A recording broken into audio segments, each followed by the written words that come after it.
भेड़िए का श्राप, जंगल का रहस्यमयी सफर। रोहित, गाड़ी थोड़ी तेज चला, हमें पार्टी के लिए देरी हो रही है। अगर तू इसी तरह धीरे धीरे चलाएगा तो हम समय पर कैसे पहुंचेंगे? रोहित, देख, ये जंगल का रास्ता है, हमें सावधानी बरतनी चाहिए।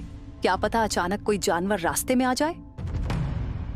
अमित, अरे जंगल में कौन इंसान आएगा, और अगर कोई जानवर आ भी जाए तो क्या? हमें बस पार्टी में जल्दी से जल्दी पहुंचना है। रोहित, हाँ, लेकिन हमें ध्यान रखना चाहिए, हम उनके इलाके से गुजर रहे हैं। रोहित ने गाड़ी की रफ्तार थोड़ी बढ़ाई। अचानक सामने एक भेड़िया आ गया, गाड़ी उससे टकरा गई। रोहित, अमित, मैंने कहा था ना कि हमें सावधान रहना चाहिए, देख क्या हो गया।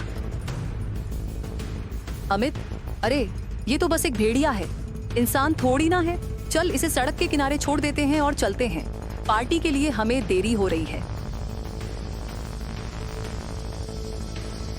रोहित, नहीं, ये अभी भी जिंदा है, हमें इसे अस्पताल ले जाना चाहिए।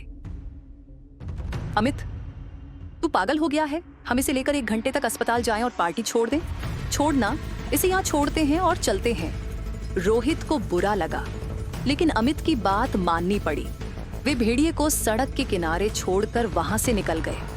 ये कहानी है रोहित और अमित की। एक रात जब वे पार्टी के लिए जा रहे थे, उनके साथ एक अजीब घटना घटी। उन्हें नहीं पता था कि उनके इस फैसले का अंजाम क्या होगा। रात का समय, रोहित अपने कमरे में अकेला है। दरवाजा अचानक अपने आप खुलता है। एक अजीब सी हवा कमरे में बहने लगती है। रोहित चौंक कर उठता है और देखता है कि उसके नाखून लंबे हो गए हैं। वह अपनी दीवारों को खरोंचने लगता है। अगले दिन रोहित का दोस्त अमित उसे ढूंढने उसके कमरे में आया। उसने देखा कि रोहित अपनी दीवारों को नाखूनों से खरोंच रहा था। अमित, रोहित, तुम ये क्या कर रहे हो? तुम्हारे हाथों से खून बह रहा है। रोहित की पीठ उसकी तरफ थी। अचानक रोहित का शरीर भेड़िए में बदलने लगा। उसके दांत नुकीले हो गए और उसके पंजे एक जानवर के जैसे हो गए। अमित डर से चिल्लाया, लेकिन तब तक रोहित ने उस पर हमला कर दिया। रोहित ने अपने नुकीले दांतों से अमित के कान को चेहरे से अलग कर दिया। अमित ने किसी तरह खुद को बचाया और वहां से भाग गया। उसने तुरंत पुलिस स्टेशन जाकर पुलिस को सारी बात बताई। पुलिस जब रोहित के कमरे में पहुंची तो उन्होंने देखा कि दीवारों पर खून से भेड़ियों की आकृतियां बनी थीं। पुलिस को रोहित कहीं नहीं मिला। उन्होंने अमित को सावधानी बरतने की सलाह दी, क्योंकि रोहित अब किसी भी वक्त वापस आ सकता था। अमित अपने दोस्त शिरीष के साथ रहने चला गया। एक रात जब वे दोनों कहीं जा रहे थे, उन्हें अपनी गाड़ी के साथ दौड़ती हुई एक छाया दिखी। अमित, वो देखो, वो क्या है जो हमारी गाड़ी के साथ भाग रहा है? अमित ने जब देखा तो उसकी आंखें फटी की फटी रह गईं। वो रोहित था जो उनकी गाड़ी के साथ दौड़ रहा था। अमित और शिरीष डर के मारे कांपने लगे। रोहित ने अचानक गाड़ी के सामने छलांग लगा दी, जिससे गाड़ी एक पेड़ से टकरा गई। दोनों किसी तरह गाड़ी से बाहर आए।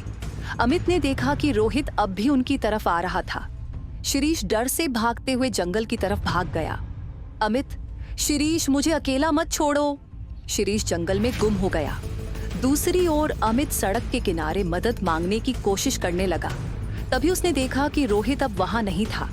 अमित ने पुलिस को फोन किया, लेकिन वहां नेटवर्क नहीं था। तभी उसे अचानक महसूस हुआ कि जंगल की अंधेरी झाड़ियों से कोई उसे देख रहा है। अमित ने रोहित को अपनी तरफ आते देखा। रोहित ने अपने पंजों से अमित की पीठ पर हमला किया। अमित, रोहित, मुझे मत मारो, मुझे जीने दो। रोहित, तुम्हें याद है उस रात को जब तुमने मुझे मारा था और वहीं छोड़ दिया था? अब मैं तुम्हें नहीं छोड़ूंगा। अमित का अंजाम भी वही हुआ जो उस भेड़िए का हुआ था। कुछ दिन बाद पुलिस ने बहुत कोशिश की, लेकिन उन्हें न तो अमित मिला और न ही शिरीष। रोहित आज भी जंगल में कहीं घूमता है, अपने अगले शिकार की तलाश में। जिन इंसानों ने जंगल के नियमों का उल्लंघन किया, उन्हें प्रकृति ने उनका असली अंजाम दिखा दिया। और अगर आपको यह वीडियो पसंद आई हो तो हमारे चैनल को सब्सक्राइब करना न भूलें।